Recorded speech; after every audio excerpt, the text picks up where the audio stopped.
Bonjour à tous et bonjour à toutes, bienvenue dans la Minute Techno Alimentaire. Une question aujourd'hui d'Adrien, qui a tourné la suite de cette vidéo sur sa chaîne YouTube Food Checking, une chaîne YouTube du Parisien.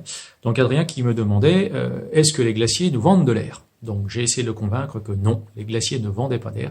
C'est vrai qu'il y a de l'air dans les glaces. L'air a une fonction particulière, il est là pour alléger le produit, pour le rendre plus mousseux, pour le rendre plus facile à travailler, à faire des boules notamment. C'est-à-dire que si on n'avait pas d'air dans des glaces, on aurait quelque chose qui serait trop dur dans la majorité des cas. Il y a toujours moyen de travailler la recette pour l'assouplir, mais honnêtement, ça oblige à mettre beaucoup de sucre inverti. C'est pas forcément mieux d'un point de vue nutritionnel. Donc le sucre dans les glaces, il y en a suffisamment, pas besoin d'en rajouter pour les assouplir. Donc un moyen d'assouplir les glaces, c'est de les rendre un petit peu plus faciles à travailler et les rendre un peu moins froides en bouche, c'est justement de les alléger avec de l'air. Donc l'air a une fonction avant tout technologique, et il impacte fortement sur la texture et sur le vieillissement. Mettre de l'air dans les glaces, c'est prendre un risque. Plus on met d'air, plus c'est difficile de faire vieillir les glaces. Donc les industriels qui mettent beaucoup d'air ont un vrai savoir-faire pour réussir à mettre cet air et qu'ils tiennent 2 ans sans que la glace ait des défauts.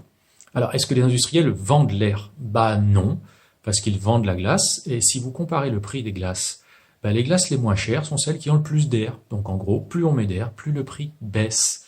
Les vrais escrocs, ce sont ceux qui vous vendent des boules de glace sur la côte ou ailleurs, qui les ont achetées chez des industriels.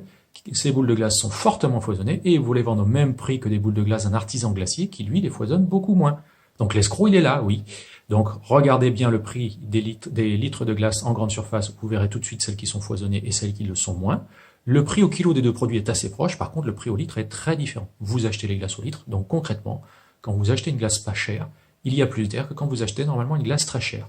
Vendre une glace chère avec de l'air dedans, c'est là où il y a une véritable recherche de profit, pas forcément justifiée. Voilà, donc ne fantasmons pas là-dessus, les glaciers ne vendent pas d'air, ils mettent de l'air pour que les glaces soient convenables en termes de dégustation.